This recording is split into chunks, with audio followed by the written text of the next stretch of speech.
En la madrugada del 10 de marzo de 2012, Oleg Naida, residente de la ciudad ucraniana de Nikolaev, decidió visitar en el hospital a una pariente que estaba muriendo de cáncer. Se subió al volante de su auto y giró la llave en el encendido. El auto, que ayer funcionaba bien, no arrancaba. Después de varios intentos fallidos, Naida decidió: detendré a alguien en la carretera y le pediré que me empuje. Cruzó la calle y se detuvo junto a una cerca, detrás de la cual había una obra abandonada de una clínica. Sumido en sus pensamientos, el hombre miraba fijamente la carretera vacía cuando de repente escuchó detrás de la cerca una débil voz femenina: ayuda. Naida prestó atención. Tal vez lo imaginó. Ayuda. Se escuchó una y otra vez. Alguien, ayúdenme. El hombre vaciló. En la obra abandonada había muchos perros callejeros. Por la noche a menudo se reunían ahí drogadictos y vagabundos. Pero la voz de una mujer, después de un breve silencio, volvió a suplicar: ayuda, Naida. Y no se atrevió a entrar solo al terreno de la obra. Después de estar ahí unos 10 o 15 minutos, finalmente se decidió y marcó el número de la policía. Poco después, un coche Lada 2107 llegó a la obra y de él saltaron 2 jóvenes agentes. Los hombres de inmediato corrieron hacia donde escucharon la voz. Minutos después, uno de ellos salió corriendo del área de construcción con el rostro pálido. Allí hay una chica quemada hasta quedar negra. Pronto no solo Ucrania, sino el mundo entero conoció el nombre de esta chica. La historia de Oksana Makar es una historia de una infancia difícil, de una crueldad inimaginable y de una justicia corrupta. Es una historia sin un final feliz. Oksana Makar nació el 11 de junio de 1993 en el pueblo de Luch, en la región de Mykolaiv. La familia de la niña era disfuncional. Su madre Tatiana tenía 3 condenas, incluida una por robo con violencia. Sergei Makar, el padre de Oksana, también tenía antecedentes penales por robo y distribución de sustancias prohibidas. El hombre solía beber mucho, consumía sustancias prohibidas y sentía celos de su esposa, lo que provocaba frecuentes peleas en la familia. Poco después del nacimiento de Oksana, la familia Makar se desintegró. Tatiana no estuvo sola por mucho tiempo. Pronto conoció a Alexei Surovitsky y se mudó a vivir con él, llevándose a Oksana consigo. Pero con el nuevo hombre, Tatiana tampoco tuvo suerte. Un tiempo después, volvió a ir a la cárcel.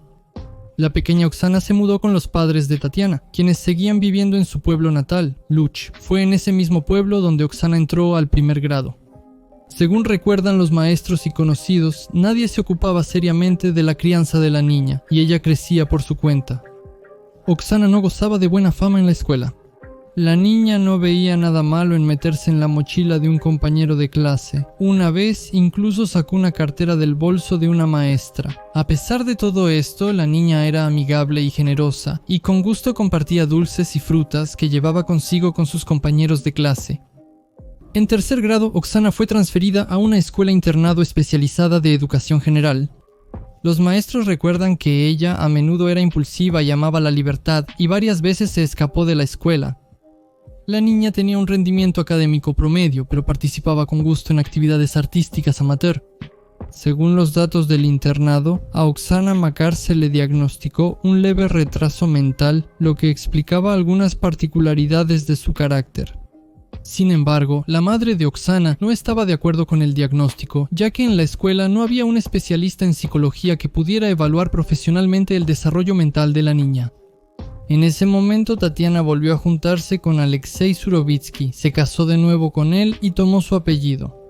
Ella seguía sin ocuparse de la crianza de su hija y visitaba a Oksana una vez al mes, a veces cada 2 semanas. A los 13 años, Oksana Makar fue víctima de un intento de abuso por parte de uno de los amigos de su madre, un tal Vladimir Breslavsky. En ese entonces, el hombre ayudaba a Tatiana Finantseva y Oksana lo conocía bien. Breslavsky, que tenía unos 50 años, a menudo iba por la niña al internado. Le llevaba dulces, libros infantiles y ropa. Ese verano él llevó a la niña de vacaciones a la ciudad de Nikolaev. Cuando después de un mes Oksana no regresó a casa, los maestros del internado se alarmaron y empezaron a buscar a la niña. La encontraron en la ciudad de Glujov, en la región de Sumy.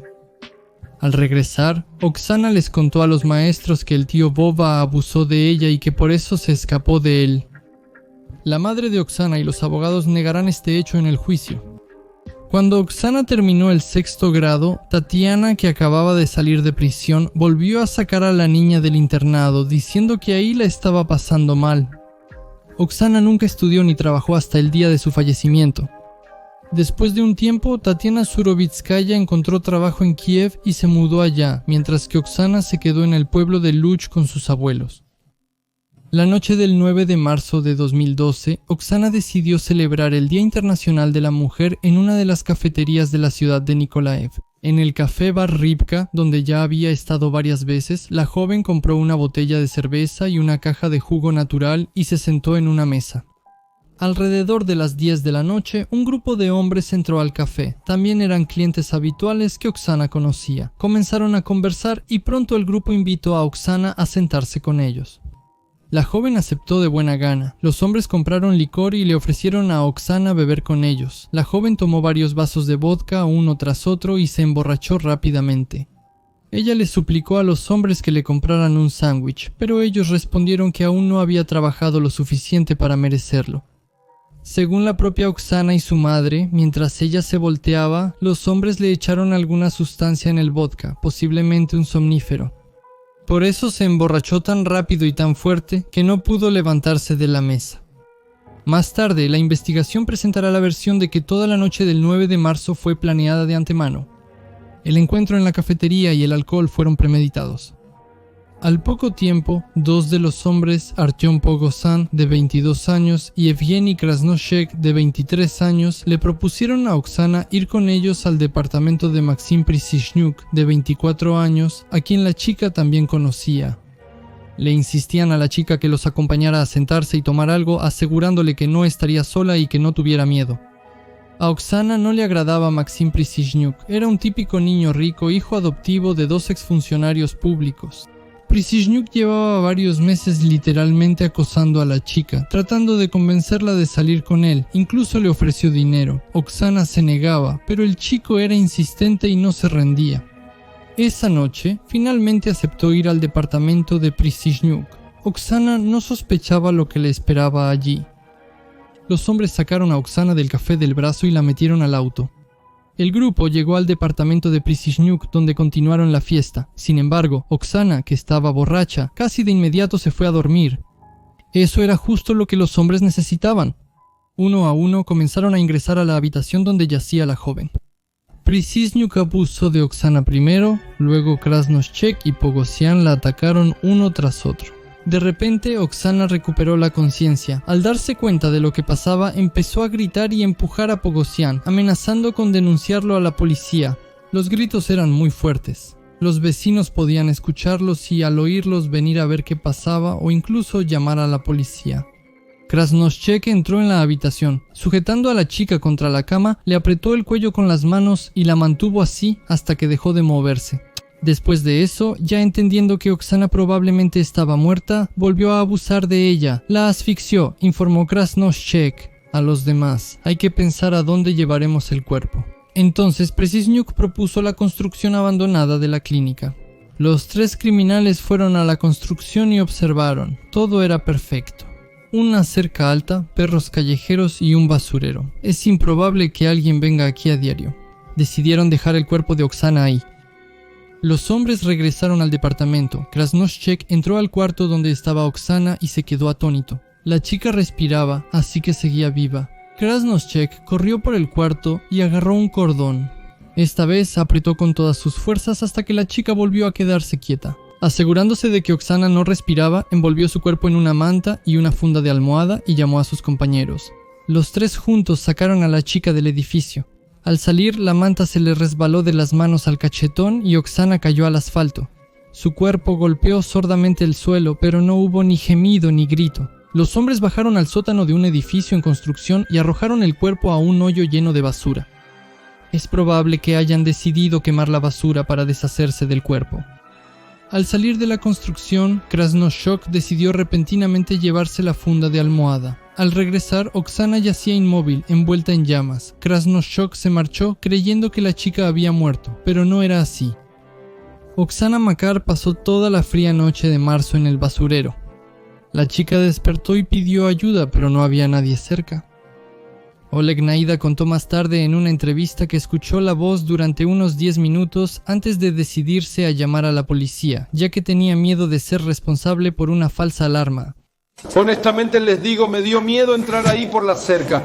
Pero después de estar parado unos 10 o 15 minutos pensé, soy una persona en mis cabales. Y si resulta ser una falsa alarma, ni modo, marco al 102. En menos de 20 minutos después de la llamada, 4 patrullas de la policía llegaron a la construcción. La ambulancia llegó solo después de 40 minutos, a pesar de que la estación de emergencias estaba muy cerca. Todo ese tiempo, Oksana estuvo tirada en el suelo, gimiendo de dolor. Cuando los agentes la sacaron del hoyo, Oksana intentó ponerse de pie, pero no pudo debido al dolor tan intenso. Los agentes le echaron un abrigo encima para cubrir su desnudez.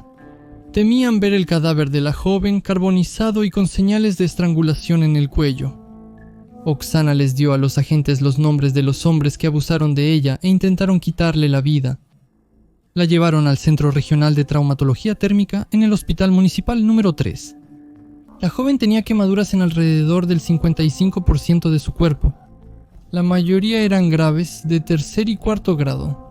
Las quemaduras mostraban los huesos, la cadera expuesta, la espalda hasta la columna vertebral, afectando la zona perineal, muslos internos, recto y riñones. Oksana parecía haber pasado la noche entera sobre brasas ardientes. Fue ingresada una paciente de 18 o 19 años en estado extremadamente grave, con quemaduras en el 55% de la superficie corporal. Todas las quemaduras eran profundas, causadas por llamas. Tatiana Surovitskaya se enteró de que su hija estaba en estado crítico por medio de su hermana mayor, quien trabajaba como doctora en un hospital militar. Al día siguiente, la mujer llegó de Kiev a Nikolaev y vio a su hija. Cuando llegó su mamá, Oksana estaba consciente. Los doctores le advirtieron de inmediato a Tatiana que las posibilidades de supervivencia de la joven eran muy bajas. Los riñones y órganos internos están dañados, lo que provoca una intoxicación severa por los productos de descomposición de los tejidos. El tiempo que Oksana pasó desnuda sobre la tierra fría también influyó. Los médicos advirtieron que con quemaduras así, las personas suelen morir en cuestión de horas. Tatiana estaba horrorizada. Ella es todo para mí, daría cualquier cosa por ella, incluyendo mi piel y riñones, para que viva. El 12 de marzo los médicos amputaron a Oksana la mano derecha y los pies. Muestra, solo la manita, muéstrala. Di, ¿ven lo que me hicieron? Dilo. Su madre grabó un video en el que Oksana pedía el castigo más severo para sus torturadores y prometió: mientras viva, seguiré viviendo. Dile a una hija, mientras viva seguiré viviendo. Dile, mientras viva seguiré viviendo. Colocaron guardias fuera del cuarto de Oksana. Los especialistas del hospital consultaban constantemente con especialistas en quemaduras de la capital. Oksana Makar dio los nombres de sus agresores y contó exactamente lo que les sucedió. Parecería que la policía debería encargarse de inmediato de los peligrosos criminales, pero no fue tan sencillo. Maxim Presizyuk, el dueño de ese departamento, no era cualquier persona en Nikolaev. Nació en 1988. Sus padres adoptivos, Lyudmila Alexandrovna y Vladimir Petrovich, ocuparon en su momento altos cargos en la administración del distrito de Elanitsk, en la región de Nikolaev. Entre 2006 y 2011, Maxim Presizyuk estudió en la Facultad de Historia del Instituto Pedagógico de Nikolaev. Vivía en un departamento que le compraron sus padres. El joven llevaba una vida desenfrenada y siempre había compañía en el departamento. Según los vecinos, Maxim a menudo llevaba a su casa a una mujer de la vida fácil. Ya en el juicio se supo que durante ese periodo, Presizyuk salía con una chica a la que dejó en cuanto ella quedó embarazada. En 2010, a los 21 años, Maxim Presizyuk se convirtió en miembro de la Comisión Electoral Distrital de la ciudad de Nikolaev y en representante de confianza del candidato a alcalde de la ciudad. Al momento de la muerte de Oksana, su madre era miembro activo del Partido Oficialista de las Regiones y el propio Maxim formaba parte de su ala juvenil, el Partido Jóvenes Regiones. En 2011, a los 22 años, Presizyuk se convirtió en director de la empresa municipal del ayuntamiento de Nikolaev Teploenergoservice. La empresa suministraba calefacción a hospitales, escuelas y viviendas de la ciudad. El nuevo director demostró ser estricto, de carácter fuerte y que no toleraría la negligencia. A los subordinados no les agradaba Presizyuk. La agitada vida personal de Presizyuk también jugó un papel importante en esto. Se rumoraba que él participaba frecuentemente en las llamadas orgías. Bajo la dirección de Maxim, la empresa empezó a solicitar créditos. Se tramitaron 2 grandes préstamos uno tras otro, supuestamente para asegurar el suministro de energía térmica. Pero ya el 26 de enero de 2011, Teplo Energoservice fue liquidada. Ahora ya no se hablaba de devolver los créditos. Prysisniuk, sin embargo, para el momento de la liquidación de la empresa ya no era su director. El futuro criminal ocupaba el puesto de abogado en la Administración de Cultura de la ciudad de Nikolaev. Artyom Pogosyan y Evgeny Krasnoshchek provenían de familias comunes y no ocupaban ningún cargo. Krasnoshchek tenía una esposa, Inga, y un hijo de 1 año y medio. Más tarde, Inga afirmará que las confesiones de su esposo fueron obtenidas bajo presión. A los 3 criminales los detuvieron el mismo día en que encontraron a Oksana, es decir, el 10 de marzo. Al día siguiente, Prysisniuk y Pogosyan fueron liberados bajo palabra de no salir de la ciudad. Solo Krasnoshchek quedó bajo custodia, ya que confesó de inmediato. Una joven de 18 años estuvo 2 veces en una sola noche al borde de la muerte y casi fue quemada viva, sin contar los abusos. Y los monstruos que cometieron este grave crimen fueron puestos en libertad, lo que de inmediato provocó una ola de indignación entre los habitantes de Machori. Se oyeron protestas indignadas por doquier. A Prysisniuk no le interesa la ley y evadirá su responsabilidad. Nuestra policía es corrupta. Debido a personas comprometidas, la noticia del crimen y la identidad de los sospechosos se propagó velozmente por internet. El 11 de marzo, la discusión sobre el crimen apareció por primera vez en la red, y ya el 12 de marzo en los foros ucranianos se publicaron las direcciones de los 3 delincuentes y los enlaces a las páginas personales de Prysisniuk y Pogosyan en VKontakte. Los comentarios bajo las publicaciones estaban llenos de indignación y enojo, no solo por el crimen en sí, sino también por el comportamiento de las autoridades, que permitieron que los delincuentes anduvieran libres. Varios comentaristas instaban a los ciudadanos de Nikolaev a hacer justicia por su cuenta. El 14 de marzo se creó un sitio web de apoyo a Oksana Makar, y en las principales redes sociales aparecieron comunidades de amigos y personas solidarias con Oksana. La ola de indignación no solo hervía en internet. El 13 de marzo los habitantes de Nikolaev protestaron frente a la comisaría central. Los manifestantes llevaron consigo un muñeco del criminal al que castraron y quemaron públicamente. Después el grupo fue a la fiscalía. Hubo otra manifestación en la plaza de la catedral organizada por grupos en redes sociales. Los manifestantes exigían solo una cosa: justicia. Castigo para los criminales, el que corresponde según la ley. La reacción pública finalmente obligó a las autoridades a responder como corresponde. El 13 de marzo, Prysisniuk y Pogosyan fueron detenidos de nuevo y llevados a un centro de detención preventiva. A Nikolaev llegó un equipo de grabación del Canal 1. Los periodistas propusieron trasladar a Oksana a Moscú para continuar su tratamiento allá, pero los médicos se negaron. El estado de la joven era tan grave que no podía ser trasladada ni siquiera a Kiev. El 15 de marzo, Oksana fue conectada a un respirador artificial y puesta en un coma inducido. Al día siguiente, la trasladaron al centro de quemados de Donetsk, donde comenzaron a prepararla para un trasplante de piel. El 18 de marzo, a Oksana le detectaron una neumonía. El cuerpo reaccionó al hecho de que ella pasó toda la noche tirada en la calle sin ropa. Los médicos evaluaron su estado como crítico, pero aún así tomaron la decisión de realizar una operación para salvarle la pierna. El 22 de marzo a Oksana le retiraron los tejidos muertos del muslo y le colocaron apósitos especiales de gel que imitan la piel humana. La joven luchó desesperadamente por su vida, pero al final perdió. La mañana del 29 de marzo, Oksana empezó a sufrir una severa hemorragia pulmonar. Para entonces ya sufría de fallo multiorgánico, edema cerebral, septicemia y complicaciones severas por las quemaduras. Al final el corazón de Oksana se detuvo. Los médicos intentaron reanimar a Oksana por más de 40 minutos sin éxito. Oksana Makar murió, la enterraron con un vestido blanco de novia. En su pueblo natal, una enorme multitud de más de 500 personas acompañó el ataúd. Había muchos adolescentes y niños. Las autoridades locales, incluido el vicegobernador de la región de Nikolaev, cubrieron los gastos del funeral. A quienes querían despedirse de Oksana los traían en autobuses. Los presentes comparaban a la joven con una princesa. Una de las mujeres, llorando desconsoladamente, se dirigió a Oksana. Kshushchenka, mándale un saludo en el cielo a Milenochka. Dile que su mamá nunca la olvidará. Resultó que la hija de esa mujer también fue abusada y luego quemada. Los atacantes nunca fueron encontrados. En el funeral estuvieron presentes la prensa, los canales de televisión centrales de Ucrania y el equipo de grabación del canal Rossiya 1. El entonces presidente Viktor Yanukovych expresó sus condolencias oficiales. Los medios locales cubrieron ampliamente los detalles del tratamiento de Oksana, las investigaciones y las manifestaciones, dando mayor notoriedad a lo sucedido. El 12 de marzo ya apareció en internet un videomensaje de la madre de Oksana, Tatiana Surovitskaya.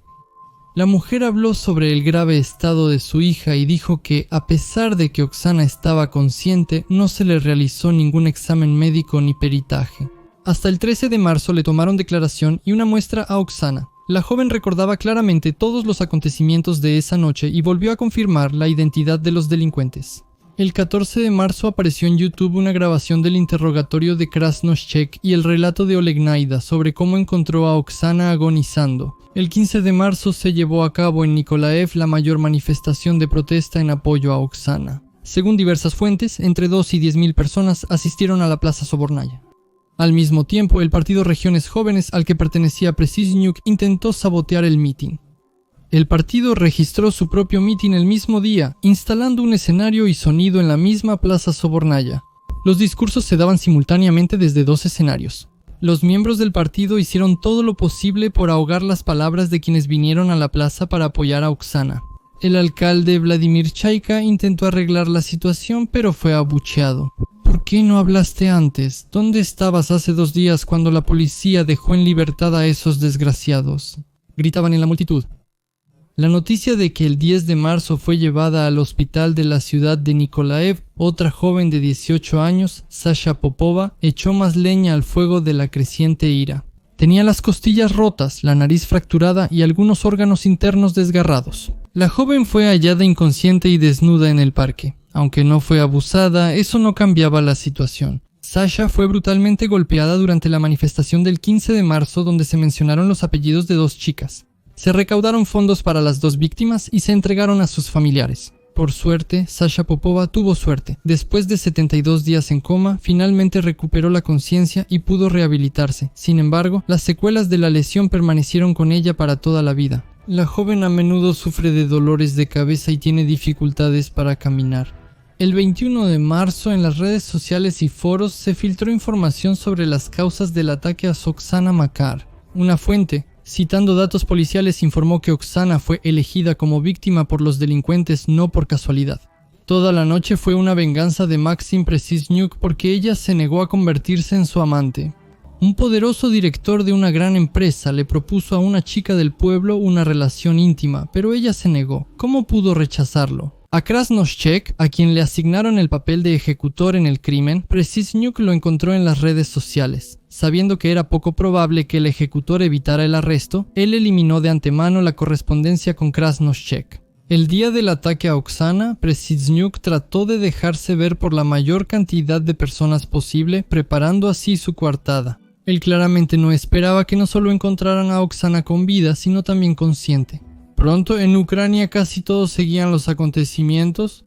El crimen fue escuchado tanto en Rusia como en otros países europeos. Los medios ucranianos lo calificaron como uno de los crímenes más horribles de los últimos años. El Canal 1 dedicó un episodio de Deja que hablen a Oksana. Ellos escribieron: prácticamente todos los principales medios europeos y sitios de noticias de todo el mundo hablaron de ella a su audiencia. El New York Times escribió sobre Oksana: Makar vino a este mundo para abrirle los ojos a la sociedad ucraniana sobre la madre de Oksana. Constantemente llegaba dinero de personas solidarias tanto de Ucrania como de Rusia y de otros países. Ni Preciznuk, ni sus cómplices, ni sus familiares ofrecieron ayuda. Hasta el 16 de marzo hubo protestas en apoyo a Makar en Kiev, Odessa, Kharkov, Sumy y Leópolis. En Leópolis, la protesta llamada Cuidado Juniors apoyó a Oksana y se opuso a la injusticia de las autoridades. El 15 de marzo, activistas de Femen, que también defienden los derechos de las mujeres, protestaron en Toples frente a la Fiscalía General de Ucrania, exigiendo el castigo más severo para los criminales. El día que murió Oksana, hubo otra manifestación en Nikolaev. Las autoridades de Ucrania no tenían a dónde ir. La reacción pública fue tal que todo el país se conmocionó. El nombre de Oksana Makar se mencionó por primera vez en una sesión de la Rada Suprema el 14 de marzo. Se hizo una propuesta para restablecer la pena de muerte. Uno de los diputados propuso la castración para las personas que abusaron de menores y presentó la iniciativa de donar a Oksana un día de salario de los diputados. La asesora presidencial María Stavnichuk expresó su apoyo a los habitantes de Nikolaev y se manifestó en contra de la liberación de Preciznuk y sus cómplices. Ella declaró que en la Rada están sorprendidos de que los detenidos bajo sospecha de un crimen tan atroz hayan sido liberados en absoluto. La mayoría de los diputados se expresaron categóricamente: el gobierno está obligado a reaccionar adecuadamente ante los crímenes. Las conexiones o la posición social de los delincuentes no importan, deben ser castigados. Pero también hubo quienes culparon a la madre de Oksana por lo sucedido. ¿Por qué una chica de 18 años terminó en un departamento con 3 hombres borrachos? ¿Por qué salía sola a los bares por la noche? El gobernador de la región de Nikolaev, Nikolai Kruglov, declaró: la familia debe controlar al niño. Es una chica menor de edad. Aquí a esa edad todavía están en la escuela. El presidente de Ucrania encargó al fiscal general que supervise personalmente que se realice una investigación objetiva y completa sobre el caso. Sin embargo, la gente dudaba de las declaraciones de las autoridades. Sabían lo fácil que es olvidar promesas. ¿Cuándo se apaga el ruido informativo? Las autoridades ya hacían todo lo posible por protegerse a sí mismas. Por ejemplo, se supo sobre la declaración del vocero de la Policía Regional de Nikolaev. La empleada declaró que al momento de ser encontrada, Oksana estaba en tal estado que no podía dar ningún testimonio. Sin embargo, numerosos testimonios de testigos confirman lo contrario. Yuri Krutsilov, quien se encargó de organizar las manifestaciones en Nikolaev y el funeral de Oksana, declaró que la gente no confía en los funcionarios y que los habitantes de la ciudad dudan que bajo Sizhnyuk, Pogosian y Krasnoshchek reciban un castigo justo. La declaración del gobernador sobre el intento de sabotear las manifestaciones y la inacción policial convencieron a la gente de que las autoridades pretendían encubrir a los criminales. Vamos a exigir la destitución de las personas que estuvieron involucradas en que los 3 criminales quedaran en libertad, declaró Krutsilov. La investigación se retrasaba. Solo una semana después de cometido el crimen, los agentes visitaron el departamento de Sizhnyuk y realizaron un cateo. Y solo entonces los investigadores obtuvieron las primeras pruebas materiales, anticonceptivos usados. El 12 de abril se concluyó la investigación del caso. La fiscalía declaró que la culpabilidad de los 3 sospechosos estaba plenamente probada. La primera audiencia judicial en el caso de Oksana se llevó a cabo el 12 de junio de 2012.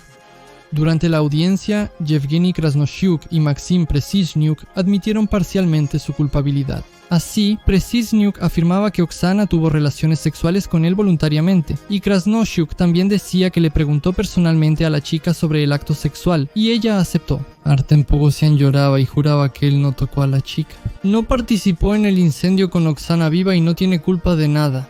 Él no sabía de las intenciones de Preciznuk y Krasnoshchek, y cuando vio cómo Krasnoshchek le quitaba la vida a Oksana, empezó a pedirle que se detuviera. Y entonces Preciznuk lo amenazó: serás el siguiente si no te callas, o estás con nosotros o contra nosotros. Pogosian no pudo escapar del departamento porque Preciznuk cerró la puerta con llave. Tuvo que quedarse y ayudar a los criminales.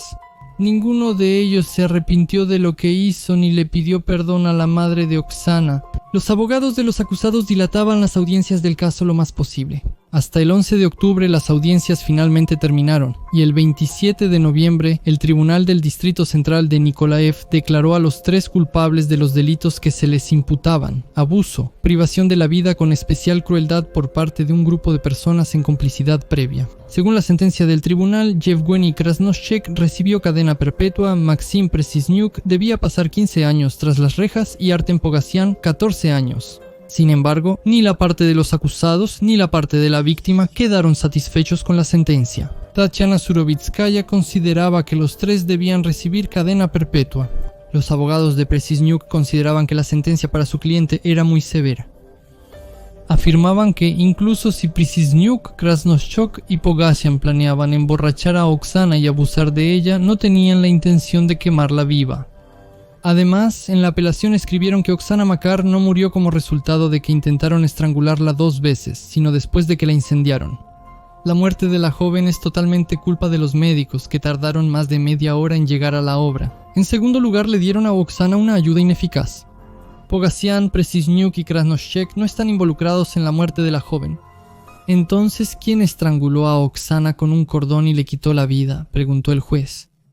Preciznuk respondió Krasnoshek.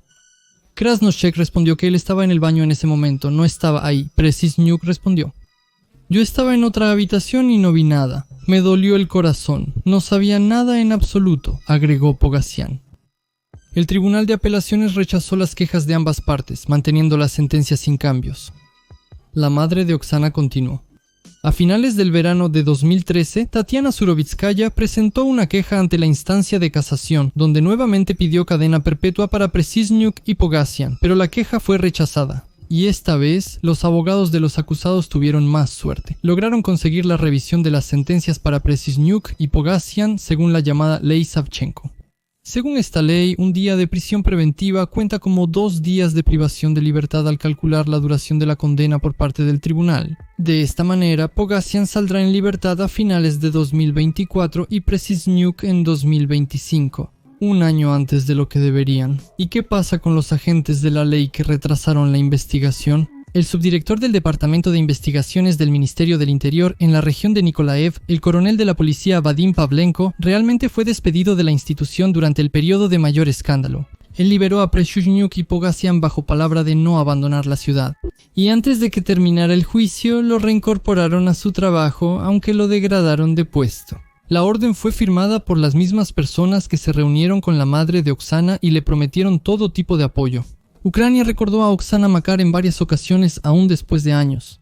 Su caso fue muy sonado y resonante, pero estuvo lejos de ser el primero o el último en la serie de crímenes brutales contra mujeres. Con el tiempo, incluso apareció en los medios el término síndrome de Oksana Makar. Así empezaron a llamar a los crímenes con un modus operandi similar, y hubo muchos de ellos. Ese mismo año 2012, Lysychansk. Anna Vinokurova, de 23 años, estaba tomando el sol en la playa con su madre cuando su exnovio las atacó. Ana, golpeándola. En el 2013, en Kharkov, roció con gasolina a 2 mujeres y las incendió. Ana falleció. Yulia Irnidenko, de 17 años, fue a visitar a unos conocidos. A la joven la emborracharon, la pusieron en la bañera, la rociaron con aguardiente y la incendiaron. Yulia, que sufrió graves quemaduras en casi el 90% de su cuerpo, luchó por su vida durante 10 días, pero finalmente falleció. En 2013, en el pueblo de Brodievka, en la región de Nikolaev, 2 oficiales de la policía secuestraron a una joven llamada Irina Kroshkova, abusaron de ella y luego intentaron matarla. Durante varios días, las autoridades de investigación encubrieron a sus empleados, un teniente mayor y un capitán de la policía. Y el tribunal se negó a detener al principal sospechoso incluso después de que la víctima lo señalara directamente.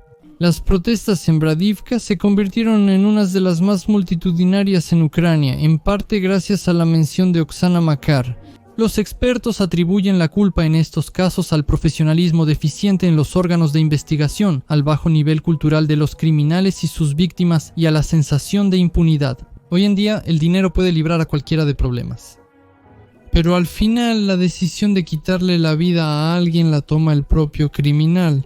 Y mientras para algunos la crueldad siga siendo la norma, cada vez habrá más chicas quemadas vivas.